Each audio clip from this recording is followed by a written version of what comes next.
today for a webinar entitled Engaging with the Faith Community to Support Early Childhood Development. I'm Cara Dukakis, the Director of Too Small to Fail, and we are so delighted to have joining us Caleb Gayle, Program Officer of the George Kaiser Family Foundation, and Pastor Owens, leader of the Metropolitan Baptist Church in Tulsa, who are going to share their experiences and their model in Tulsa of engaging on early childhood development with the faith community. Before we get started, there are a few housekeeping items I wanted to go over. First, we're going to set aside time for Q&A at the end of the webinar, but you're more than welcome to type your questions into the questions box anytime. Second, in terms of audio, if you have the option of using your computer, you have the option of using your computer speaker or a telephone. If you choose to dial in by phone, use the phone number, the access code, and the audio pin that are provided to you in the control panel. And then finally, I just wanted to remind everyone that we just this morning posted a brand new resource, the Tulsa Faith Community Orientation Handbook at toosmall.org/community on the resources page. And you'll hear more about this resource from Caleb. It's a Tulsa-specific example, and we will be creating a more general example and more general resources for faith-based outreach on early childhood in the coming weeks. So I'm going to give a quick overview of what we're going to be talking about today on the webinar. I'm just moved to slide 2. So I'm going to very briefly talk about the background on Too Small to Fail, the campaign Talking is Teaching, Talk, Read, Sing, and the word gap, which is the focus. Caleb Gayle is going to talk about the engaging with the faith community initially and specifically Tulsa's model for working with faith leaders. Pastor Owens is going to talk about how he made the case for early education among faith leaders and among his specific congregation, as well as how to integrate the Talking is Teaching campaign into churches and other faith-based settings and activities. And then Caleb is going to talk about resources and also next steps for the Tulsa campaign. So very briefly on Too Small to Fail. Too Small to Fail is a joint initiative of the Bill Hillary and Chelsea Clinton Foundation and the Next Generation, where I work in San Francisco. And it oversees a public education and action campaign called Talking is Teaching, Talk, Read, Sing. The primary goals of Too Small to Fail and the public education campaign are twofold. Both focus on something called the word gap.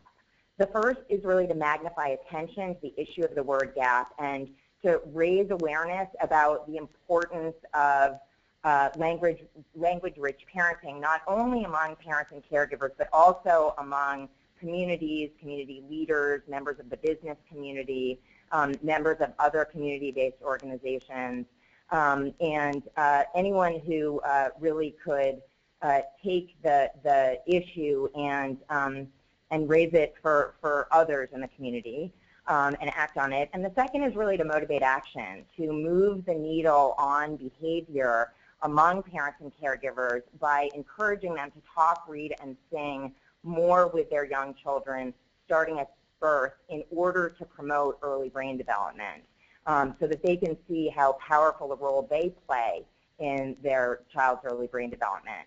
And then the second is motivating action among business and community leaders to really commit to closing the word gap, and they can do that as we are going to be describing today in a number of different ways. I mentioned that Too Small to Fail has a campaign called Talking is Teaching, Talk, Read, Sing. We are doing a deep dive of this campaign in Tulsa, Oklahoma with Caleb Gayle and Pastor Owens, and another one in Oakland, California. There are three primary things that we are using to motivate behavior change in these communities.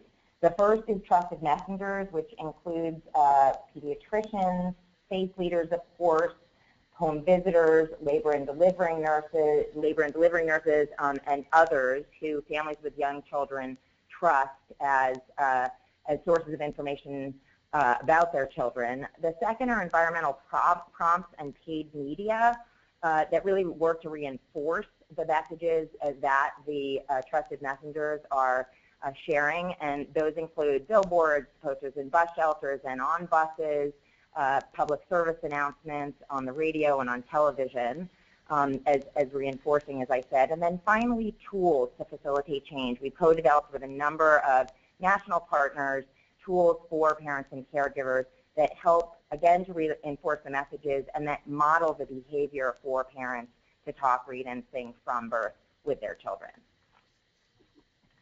The next slide shows the research on the word gap, and essentially the word gap refers to a 30 million word difference in the number of words that children from low-income families hear by the time they're 4 years of age compared to children in higher-income families.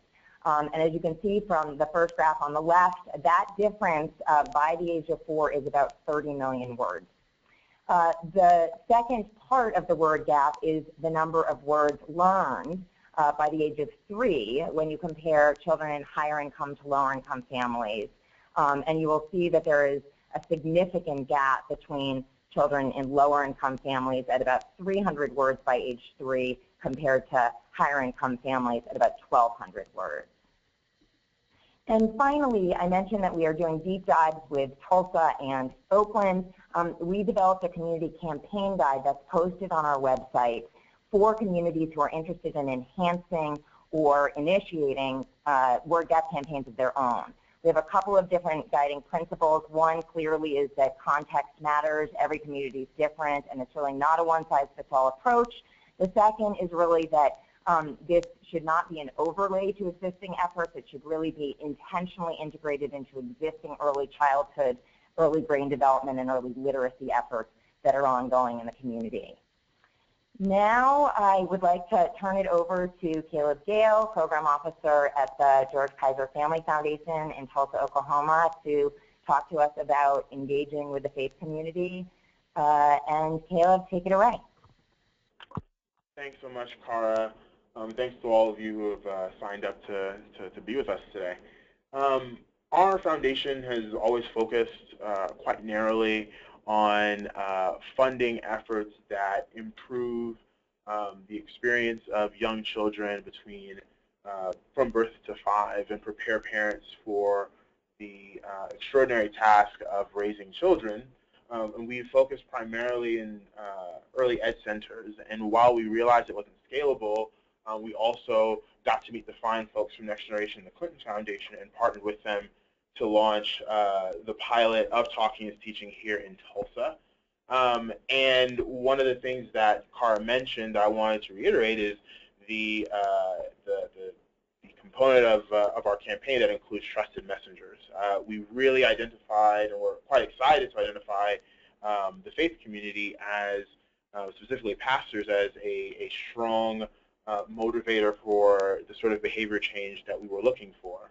And in a place like Tulsa, where churches are numerous, we're often called the Bible Belt Buckle, we knew that we could very quickly activate a few churches in a pilot to do some great things. However, our foundation, up until that point, which was about a year ago, had never worked directly with a church, had never granted a church anything.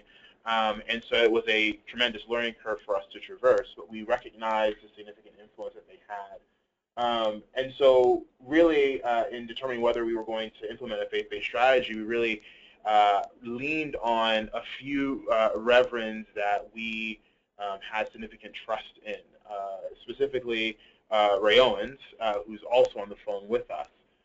He definitely, we identified churches that had a strong history and legacy of working on issues that pertain to young families, specifically young families in poverty. And so we were very excited to identify a champion, which is, I think, key to the task of implementing a faith-based strategy anywhere, is that we identified some pastors who serve not just as examples of what we think would be great for young families in their churches, but served as luminaries broadly in their community. And so GKFF initially approached 8 churches throughout Tulsa. All of them were fairly large, averaging about 1,750 members each, and approached them with the idea of hosting what we call engagement events, which served as opportunities for families at that church and from communities near that church to come together, to of course receive a free meal, but more importantly to engage in the modeling of good parenting and good parent-child interaction. And we focused that primarily around the distribution of books and dialogic reading, really encouraging parents to take the role not so much of reading to or at the children, but more so engaging that child and directing that child's curiosity. It's been, for us, a great success, and we've seen a significant amount of excitement, not just among our faith leaders, but also quite a few of the parishioners and community members. And as we'll talk about later, that's drastically expanding, much to the credit, I think, of Ray Owens and his congregation. And so as far as the model for working with church leaders, or how GKFF kind of constructed how that would work, there were a few things that we really wanted to take into consideration.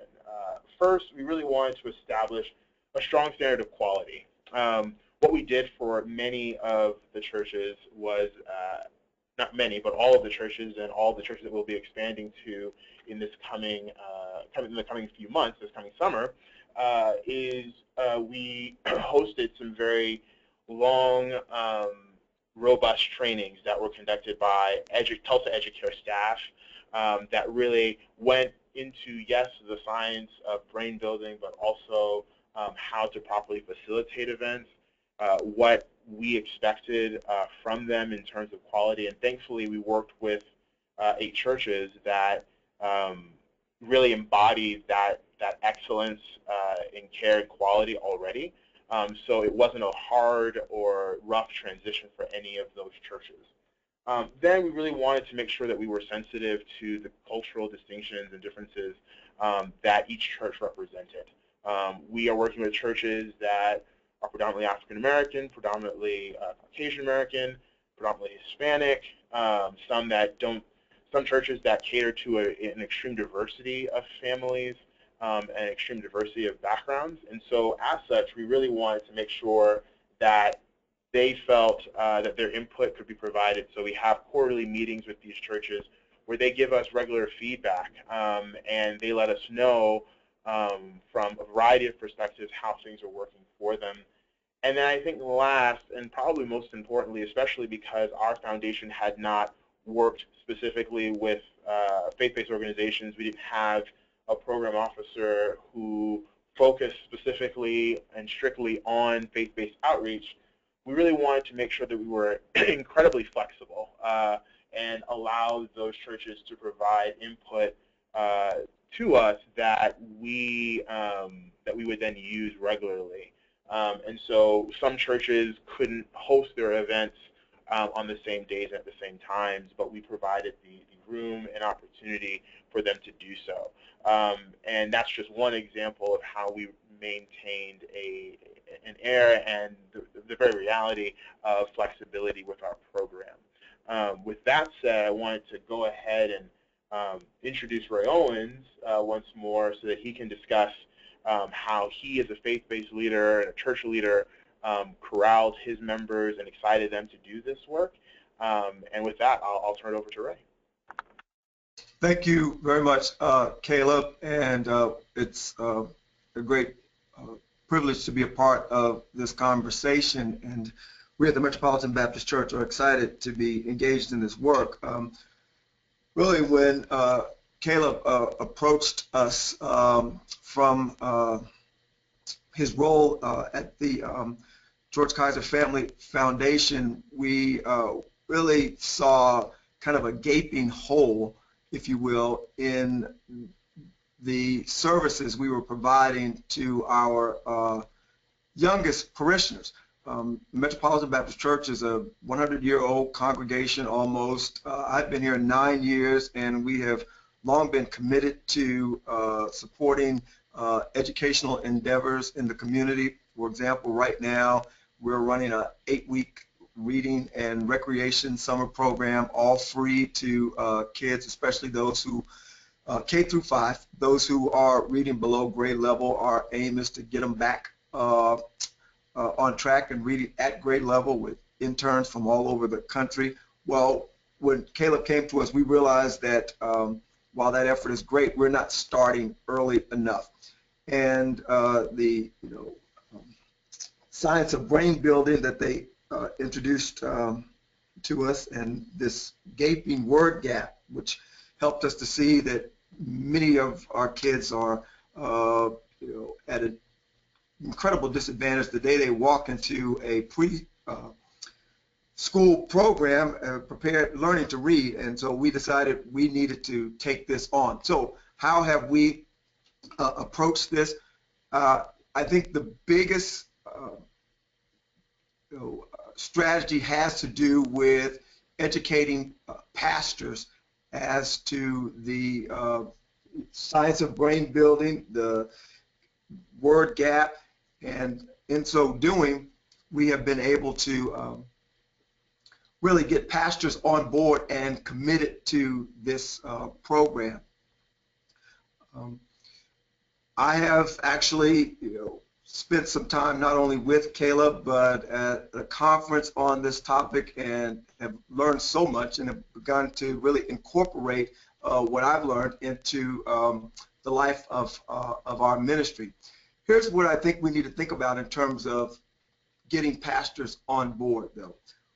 One is to help pastors and other clergy leaders and leaders of faith organizations to see the advantages even to their own congregations. Any faith leader is going to be committed to the idea of growing his or her congregation. So one of the things that I think is helpful for us all to think about is the fact that having strong children's programming, we call it children's ministry, is a key to church growth or the growth of your congregation.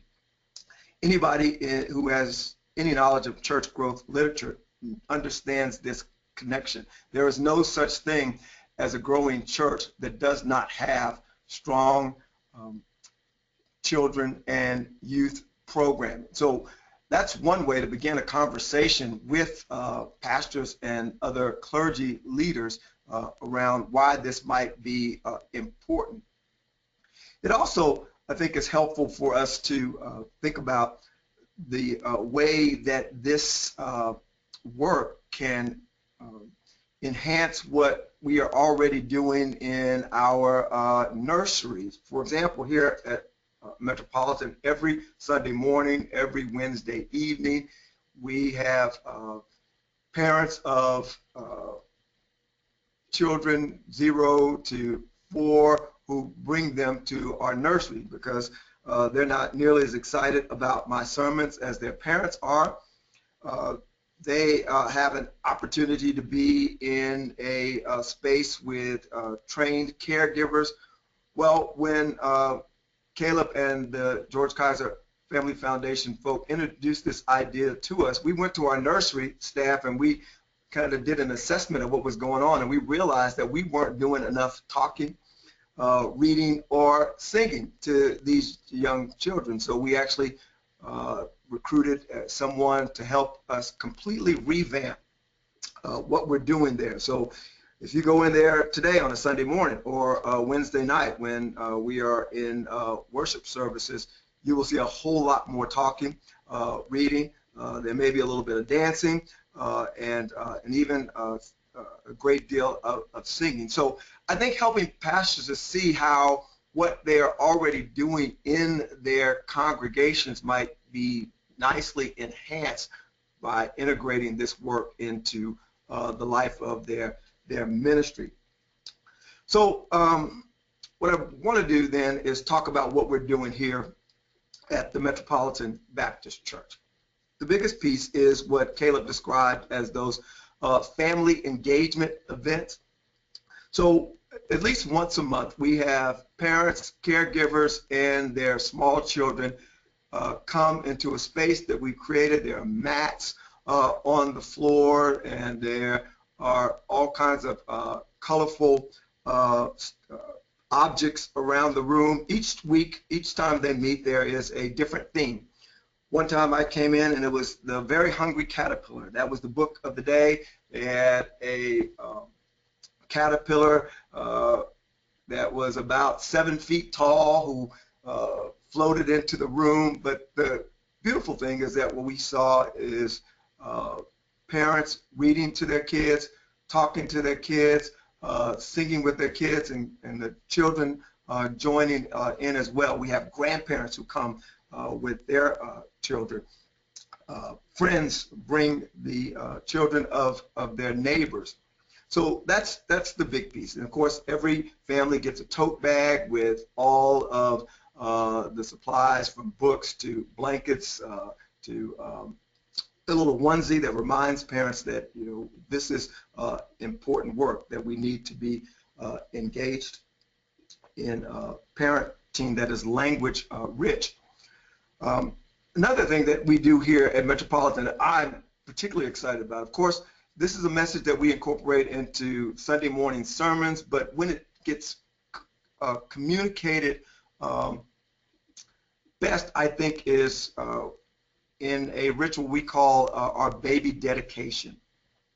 So, and it's a great opportunity because we know that almost every faith tradition has some ritual around the birth of a child.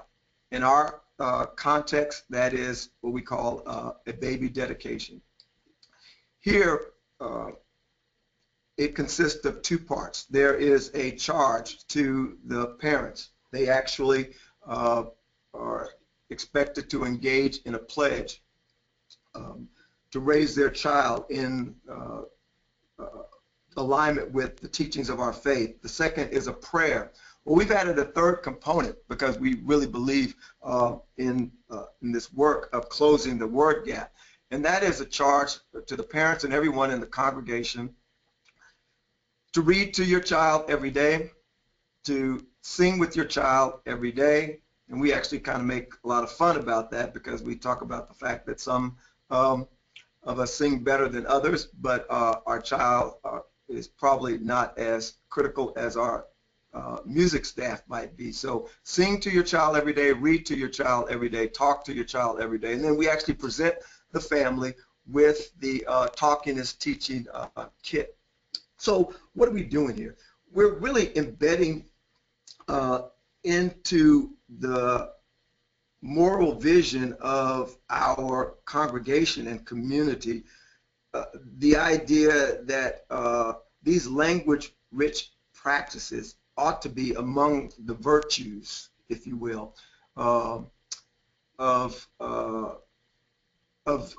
this congregation and those who are in any way associated with us. So we know that when we give praise to families, parents, caregivers who are engaged in these activities, then we are encouraging them to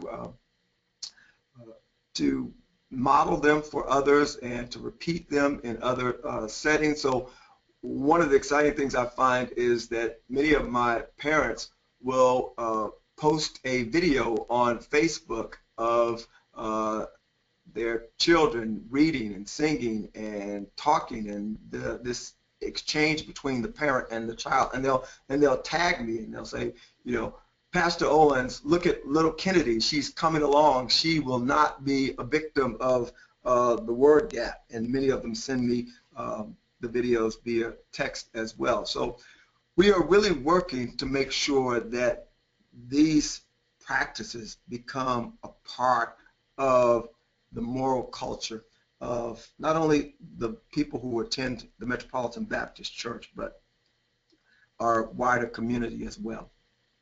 And maybe there'll be questions about what we're doing later on, but I'll give Caleb an opportunity to take it from here. Thanks so much, Ray. In the interest of ensuring that we adequately embed these values of the importance of early literacy and the parent's role in that brain development process, we really wanted to try our best to provide churches with as many easy-to-use, user-friendly resources as possible, especially kind of creating one central hub or one central tool that they could deploy to executing these events more easily. And we did that with an eye towards expansion, which I'll get into in here just a second. But what we created was a handbook, an orientation handbook, that from beginning to end,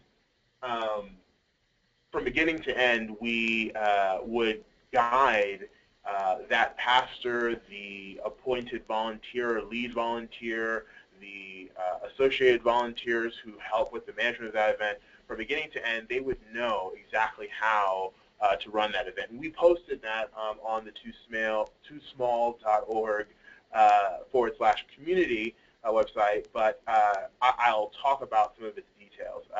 There are significant logistical concerns that usually can impede the progress of any sort of event, and we identified a lot of those throughout the process, but thankfully now we've accommodated for those and really spoke to how to handle some of those logistical challenges, specific messages, the timing, the curriculum that we use, the particular mentions of learning moments, ways of properly and easily integrating these sorts of learning moments into everyday moments are all mentioned and laced throughout this entire handbook. Additionally, churches benefit from an online hub where they go on, they log in as a member of the Talking and Teaching campaign, and they're able to easily pull off information. Fairly soon, they'll have video tutorials here in a couple of weeks that'll guide them step by step through everything that they're supposed to do, from the application to initially become a member all the way to turning in data to the Kaiser Foundation and to Tulsa Educare, which helps facilitate the program, all the way to how to properly order food to the event. So we really tried to get as granular as possible without leaving out the context and the importance of what they're doing. So with that in mind, we had to standardize the way in which these events are facilitated. And so, again, back to the granular components, we established TikToks that minute by minute will tell that site director or that pastor or whoever else might be facilitating those events, those engagement nights, about the specific things they're supposed to be doing minute by minute. Additionally, as we kind of consider who are going to be the next few churches that we're going to expand to, we really spent a lot of time working with the site coordinators at the various churches, in particular Metropolitan Baptist, because they're kind of the shining star of our outreach currently. And they've really done a great job about providing us insight. Again, we didn't want to, as a foundation that has not usually worked with churches, we didn't want to declare edicts that these churches would then follow without really soliciting the advice and consultation of churches that have participated in the program thus far. And in doing so, we've had to kind of keep at bay churches that have clamored for expansion earlier than we were ready. With that in mind, though, we are expanding to 25 churches in August, and possibly more if we can accommodate for it. And those churches are even more diverse in nature. Tulsa's had an extreme explosion of Burmese families, a large explosion of Latino and Latina families, and we have made accommodations for them, creating the curriculum in Spanish, working with some folks who do speak Burmese, to translate the curriculum into Burmese as well. We've learned many lessons, but the most important ones really harken back to some of the things that we mentioned earlier, right? The cultural sensitivity, establishing a standard of quality, and maintaining flexibility. As far as standard of quality is concerned, if we were to expect a standard of quality, we had to very much establish it in gross detail, from the beginning of an event to the end of it, from the planning of the event to the debriefing afterwards, really creating agendas that would guide conversations both internally with that church, but then externally as it relates to that church and Tulsa Educare, and that church and the Kaiser Foundation. And then I think that has been translated into a much more seamless process with greater understandings or collective understandings of what expectations are and will be going forward. The last component that I'll talk about before I hand it back off to Cara for your questions is the evaluation component. So I think first, we really wanted to make sure of a few things. One, we wanted to make sure that we created a program. We didn't want to put the cart before the horse. And we identified, what exactly are the few things that we want to convey to families, how do we want to convey them, who should convey them. And now that we've established that, we're ready to move into the next phase, which is going to be evaluation. So we've partnered and funded the Center for Human Development and Family Science, as well as the Center for Family Resilience here at Oklahoma State University, under the direction of Dr. Amanda Morris. Those folks are going to help us, both through observational techniques and others, identify what sort of impacts we are or are not having. In particular, there's going to be a very serious focus on determining if we've seen any positive behavior change among parents and caregivers. And then additionally, we'll be doing quite a few qualitative studies working specifically with implementers, not just in the church space, but also in all the other facets of the campaign to determine what are some of the challenges that they've identified, what are some of the, instead of limiting it strictly to anecdotal experiences and great stories, we really want to be able to craft a much better narrative about how the implementation has gone so far, so as to provide useful and valuable lessons learned and to establish best practices that can be employed by other cities and communities.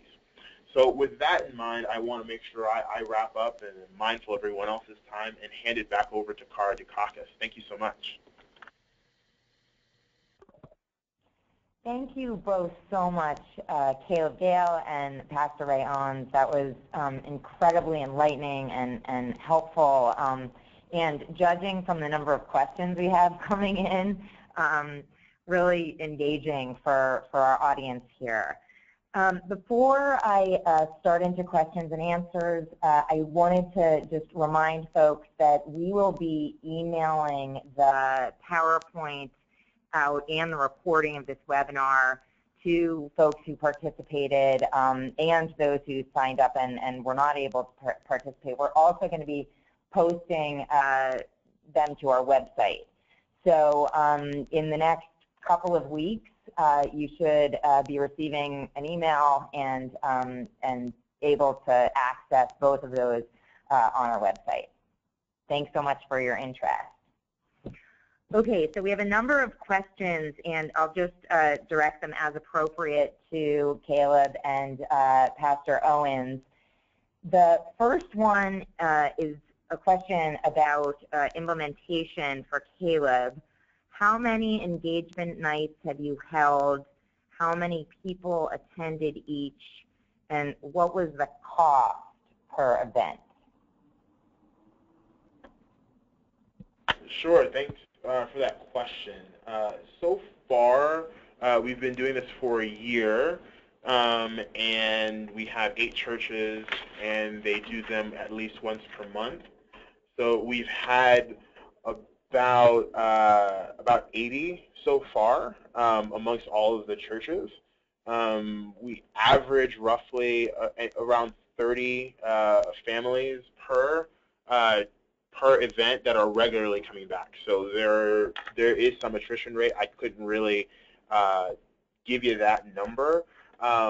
The total, I can give you the total amount that it costs to do this at about 40 churches, which is going to be our aim by the end of the year, and that's going to be $181,000 for all of the different churches, and that includes all of the food costs, the book costs, and everything else included.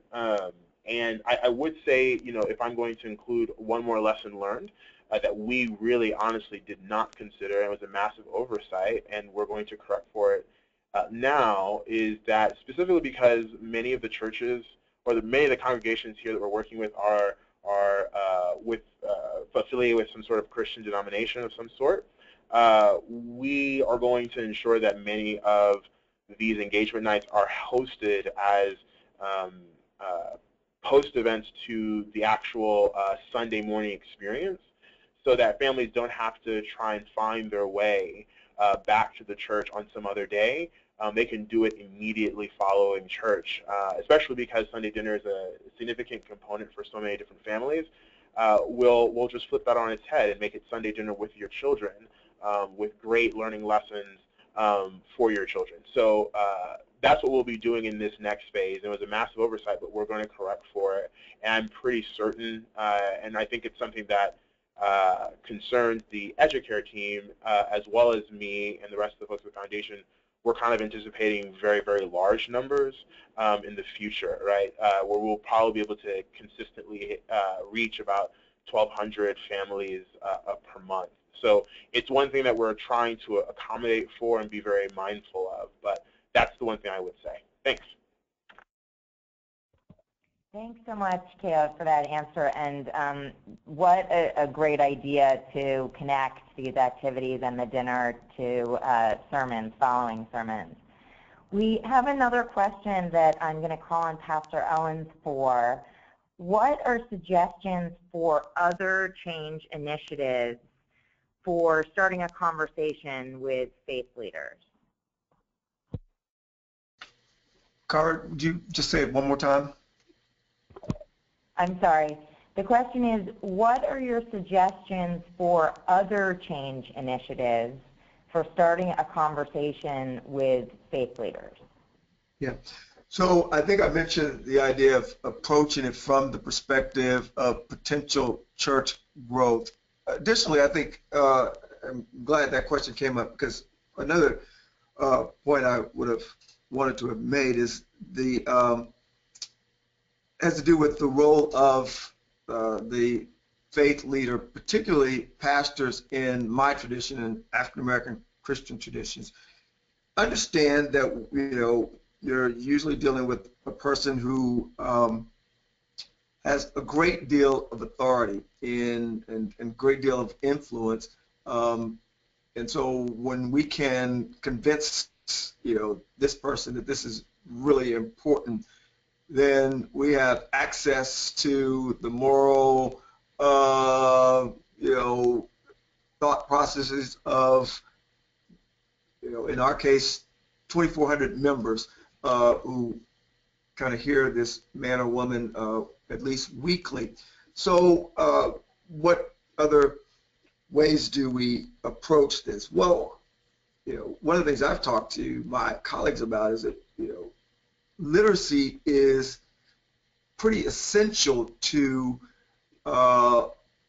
giving members of our faith communities access to our sacred texts. So one of the things you may want to think about when approaching church leaders is the fact that this work facilitates the process of connecting people, potential parishioners, to the texts that define our values, our worldview, how we make meaning of the world around us. So that would certainly be another way that we would try to connect what we've learned around the science of brain building to the work and mission of churches and, frankly, you know, other faith traditions. Thanks so much, Pastor Owens, for such a comprehensive answer. There's a question that I'm going to hopefully very quickly answer. It is, what is the process for a church interested in implementing the campaign? And the process is to look at our website, toosmall.org, and particularly the section toosmall.org/community, where we have our community campaign guide.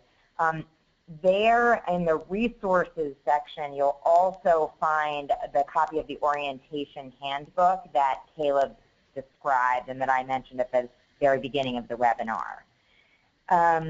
So those are two questions, and we're also more than happy to talk to folks who are interested in getting involved in the campaign, and as appropriate, connecting them with others either in their communities or Pastor Owens and Caleb to talk further about this. Caleb, there was another question on funding. Was a budget for the books or for books given to the churches that participated? Short answer to that is no. We really wanted to make sure that we were as flexible. We knew that we were going to be working with some substantially sized churches, and we know even going forward that that we're going to incur some cost for doing so. We were able to achieve certain price breaks through some relationships that we have, but the grants, no. I mean, there was no budget that restricted the amount of money that could be deployed for books. And right now we haven't had any churches that have exceeded what we kind of used as our internal ceiling, but there wasn't a specific budget. We just wanted to make sure that we had a sufficient amount to delineate, a sufficient amount to cover the cost of books, delineated, of course, by developmental stage. So that's what we use as our canon, if you will, that guided us in our decisions as far as purchasing books and other materials related to it. Great. Thanks so much, Caleb. Another question, this one for Pastor Owens, and actually Caleb as well, but I'm going to direct it to Pastor Owens initially. What are your thoughts about broadcasting a class or making videos for those who can't get to church or another house of worship easily? Oh, wow. I think that's brilliant. We at Metropolitan would love to, expand and enhance this talking is teaching work by, developing video presentations for others. One of the things we are doing, we do record the baby dedication ceremony that I mentioned, and we are very intentional about doing this during the Sunday morning worship when everybody is there. What's really cool about it is when there's a baby dedication, any given family will have 20, 30 visitors because everybody comes out, from grandmothers to great-grandparents and cousins and aunts and uncles, because it's a big family event. Your baby is going to be dedicated publicly before several hundred people. And so we actually record that. And so now, and the families get the video of this ceremony, this important sacred ritual. And so now the last piece of it is the talking is teaching pitch. What I've talked to our staff about, and the people who are implementing this, is this gives us an opportunity to share the message not just with the regular Sunday morning worshipers who come to Metropolitan most Sundays, but people who probably come to church or any worship place 1, 2, 3 times a year. They came because their nephew was being dedicated. So I said that to suggest that I think that would be an incredible idea, and I'd love to hear from Caleb about how we might work together to produce those kinds of materials to help get this message out even more broadly. Yeah, I mean, I think we are as a foundation. I think we're newbies to faith-based outreach, right? And as such, oftentimes, these sorts of suggestions lead to subsequent actions. But what I would say is that we definitely want this to be something that's used widely in our community, and we hope that other communities follow suit and use whatever we have. I think thinking about like simulcasting that is one that is both financially and logistically perplexing. But I do think that recording these events and recording those tutorials that I mentioned earlier are things that are currently under development. So I don't know if Ray knows it, but quite a few of his parishioners who serve as volunteers in this effort have already signed up to help us with these tutorials. Since again, I said they are shining examples of what we hope to see with this Talking is Teaching campaign. And we want to make those videos available, and I believe we'll be sharing them with the Next Generation Clinton Foundation team so that they can post them on the Too Small site. And so as such, we're excited to share any and all materials, especially if somehow they can get in the hands of parents with young children. Great. Thanks so much. That was really helpful to get sort of both of your perspectives and input on that. A question for Pastor Owens. What were some, and actually Caleb as well, apologies, what were some typical questions or concerns raised by church leaders about their potential involvement, and how did you address these? On our end, I mean, the leaders and members of the church really embrace this idea wholeheartedly and without any real reservation. In fact, one of the things is the statistic was just startling with regard to the word gap. Many of us were shocked. What was the only thing that I recall that was a real hurdle for us is figuring out how to make the space challenge work. So, we have a building. We built one phase of what we hope to be 3 phases, and so our worship space is pretty, multi-purpose. So the question was, so where are we going to do this, and how do we make the space safe for small children? And I have an incredibly smart and governing board, and some very great lawyers who wanted to be sure that we were protecting children and minimizing any risk. Of course, the church might be or liability the church might be engaged in. So that was the only real hurdle. It had to do with space and making sure the space was appropriate to accommodate these families with small children. So we ended up clearing out what is the sanctuary. We take the chairs out and we put mats down, and we had several people come from the Department of Human Services come and analyze it and tell us whether or not we were operating in accordance with the standards that they look for. And once we cleared that, we were good to go. Yeah, and I would chime in there and just say, as far as addressing any sort of concerns that any church may or may not have expressed, I think we as a foundation are slightly unique in that our focus is we're rather laser focused on Tulsa, And we dedicate all of the heft financially and in terms of influence towards helping families with young children in Tulsa.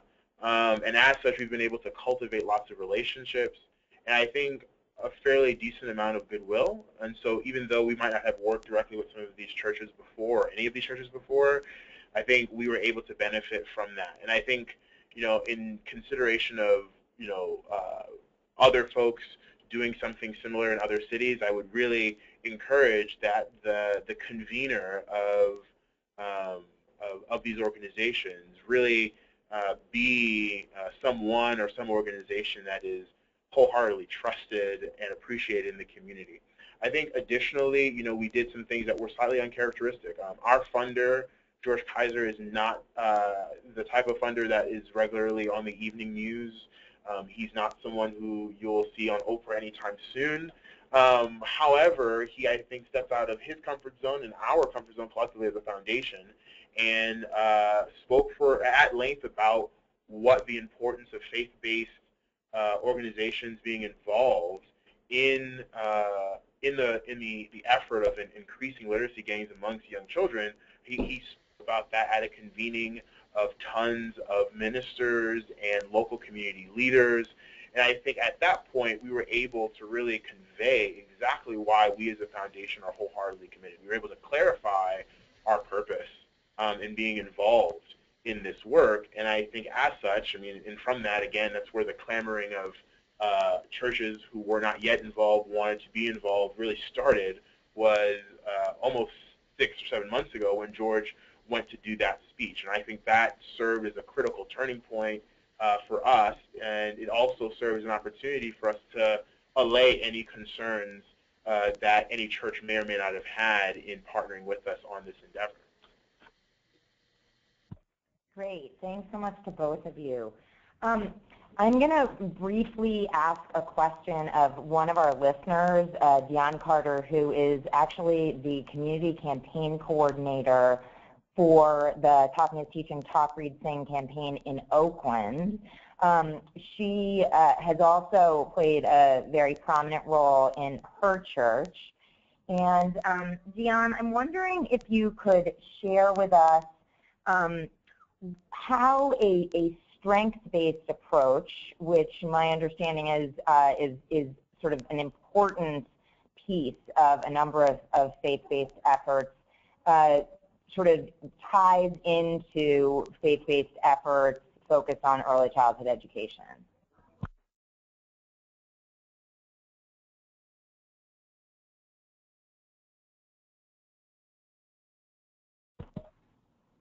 Dion, are you available? I'm wondering if maybe you may be having trouble with the audio. Okay. Well, you know what? We have a number of other questions, so let's get back to those for now, and then if we have time, we'll go back to Dion. Pastor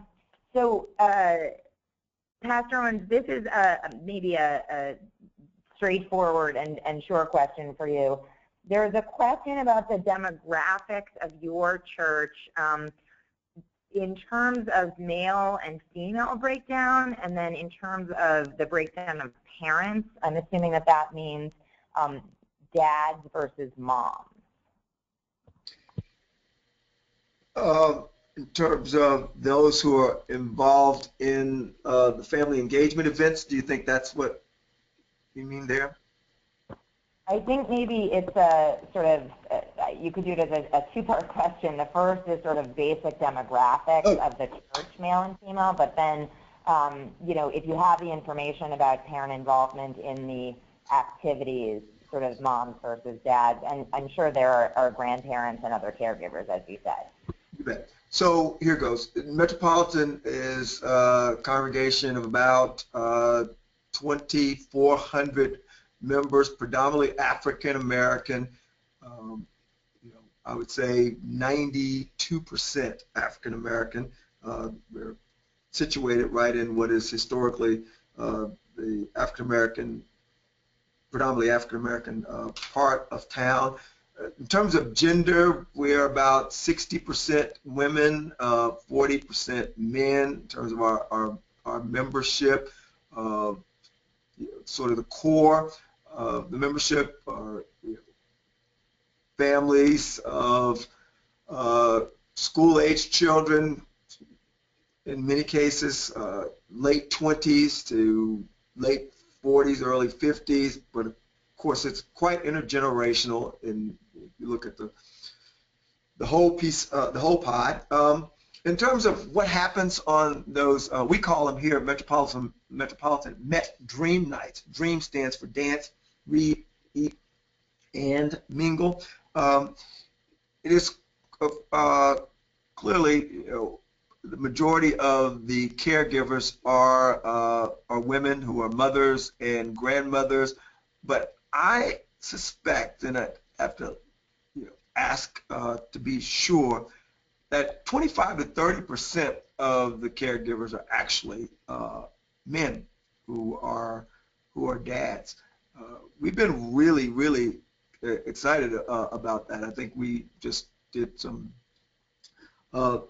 interviewing of the parents and caregivers, and one of the most powerful interviews was given by a young man who's the father of 4 children who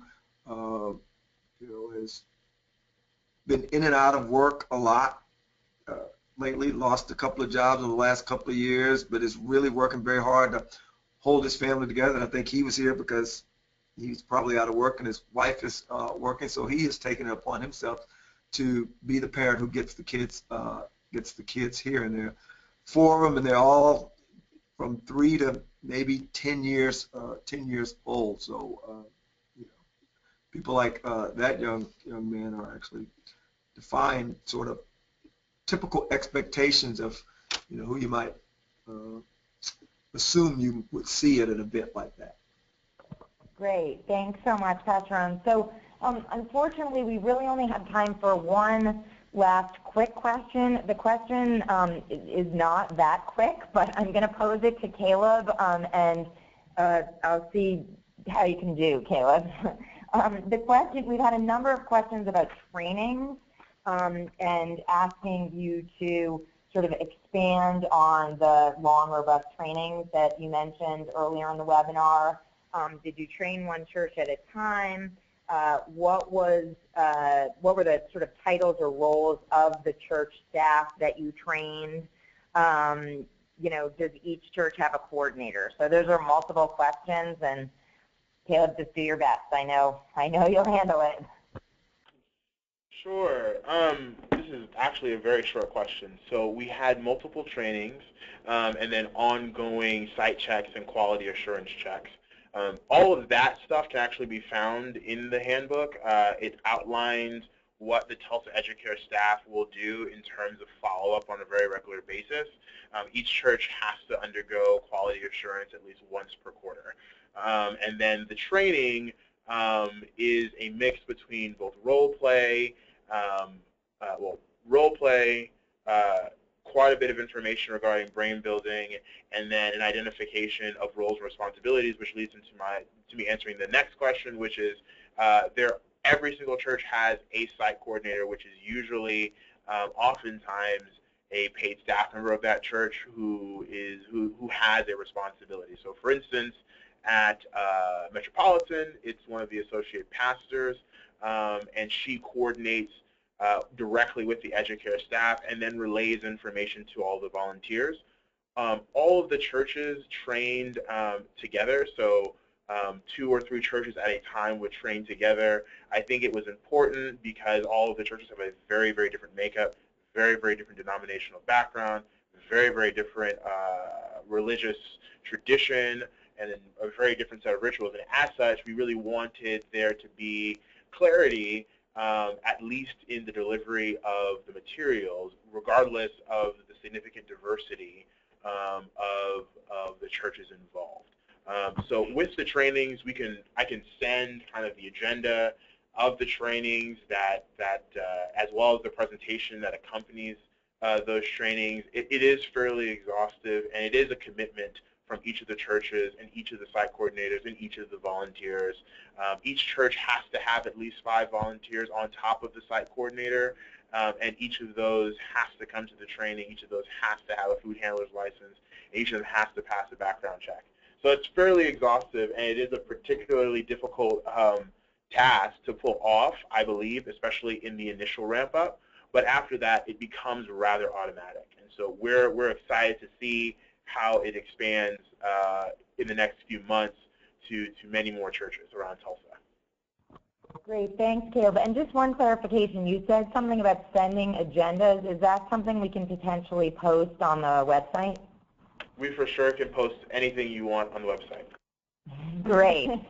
All right, well, we're right up against and a little past noon here on the West Coast, and we want to reiterate our thanks to you all for listening and participating, and our huge gratitude and appreciation for Caleb Gayle, Program Officer at the George Kaiser Family Foundation, and Pastor Ray Owens of the Metropolitan Baptist Church in Tulsa.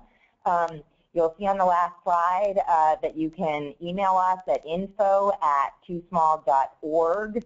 And then there's more information at 2 different websites, toosmall.org or talkingisteaching.org. The latter is a parent-facing website, or at toosmall.org. I'm sorry, at toosmall on Twitter. So thank you again so much. Just to reiterate, the resources that Caleb discussed are posted at toosmall.org/cities and this, community, and toosmall.org/community. And we will be sending out and posting a recorded version of this webinar in the next few weeks. Many thanks again. Take care.